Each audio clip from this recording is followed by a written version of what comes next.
Thanks for checking out another clip of the Cashflow Contractor. We'd love to have you as a part of our audience. Click subscribe wherever you get your podcast. I think about a business owner like thinking, man, I don't want to go and do the estate planning. It's going to cost a fortune.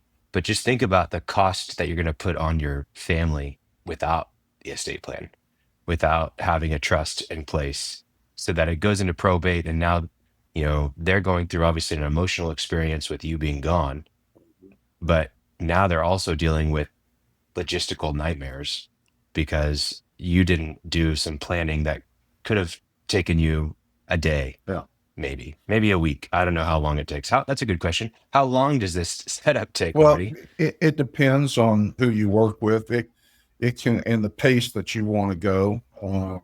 Generally, it can be set up over the course of, in our practice, it's usually about a couple of meetings, and it's usually about we spend a little bit more time up front. It can be, or it's usually a 2 to 4 week process to get all the information, because not only are we learning about the family and the dynamics and the goals, we're also beginning that inventory process of inventorying all of the assets outside of the business, like your personal checking accounts and vehicles, things of that nature. Then you've got business owned assets as well.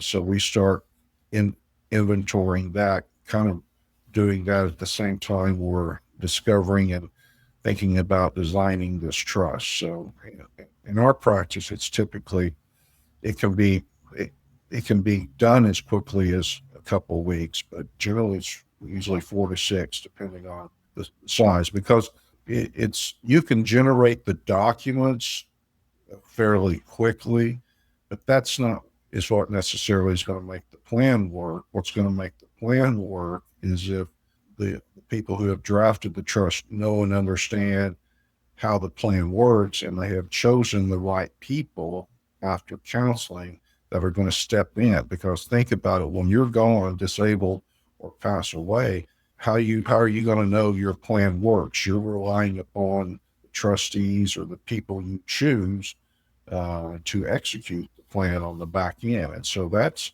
when you start thinking about those things and looking at individuals that you want to put in those positions. Those are things that sometimes need quite a bit of thought. Just sometimes it's crystal clear and everyone knows, yep, I want my brother to be my trustee, or I want my parent, or I want my spouse first, but if something happens to he or she, then I want one of my adult children.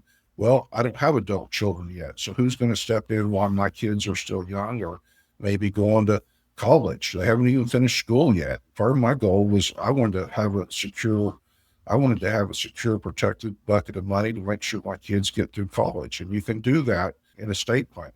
So with instructions on what to do in the event of a common death with surviving minor children. That's one of the big things that we focus on, making sure there's a protected bucket of money there. One of the things, Diane and I have 3 separate companies. 2 of them are sole proprietorship. She owns one, I own one, we own one together. And we had to put those into trust. And I can't even remember exactly how we did that, but there's a formal method, amendment to the articles or whatever we call it, that authorizes us to do that. And then to document that, we did it. So getting the trust written with the intent that you talk about was not that's the important part. That was not the large part.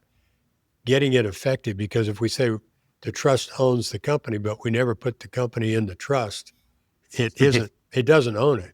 The trust owns my life insurance policies and my wife is the beneficiary. But if I don't put it in the trust doesn't really own it. And Absolutely. that was a tedious, painstaking, and I want to put people off of it. You do those things one at a time, and you get somebody who tells you how to do it.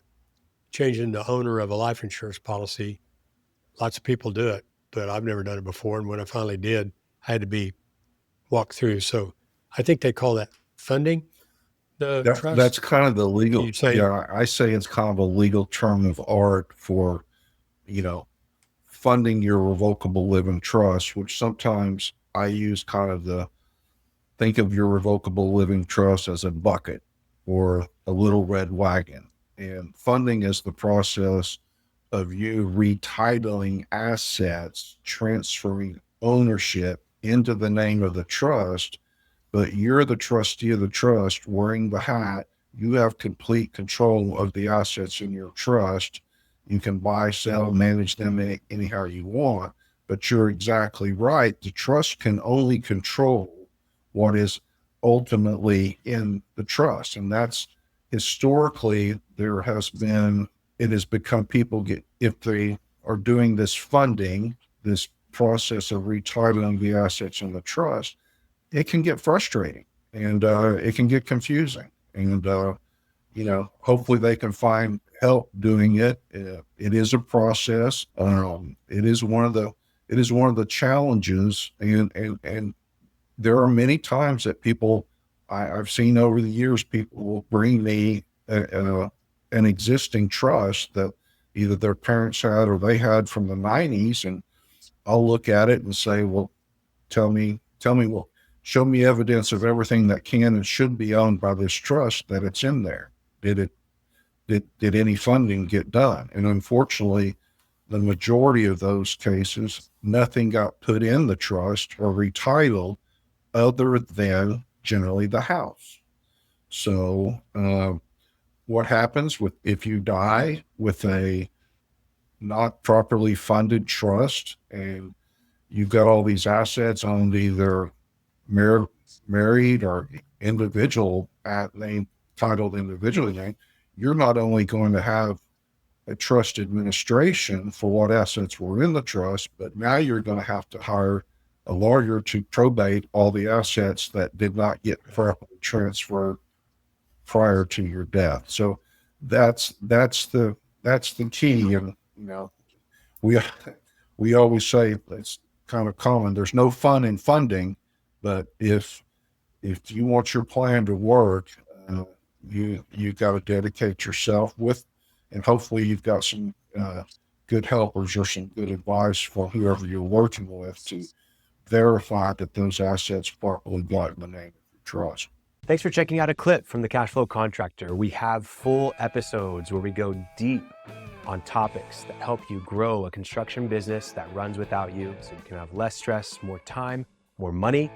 Now, we've got other videos, other clips, but if you want to check out the full episode for this clip, you can click wherever our editor put it. It might be here, it might be there, it might be over my face, I don't know. But thank you for checking us out. We'd love to have you as a part of our audience. So subscribe or check out a full episode wherever you get podcasts.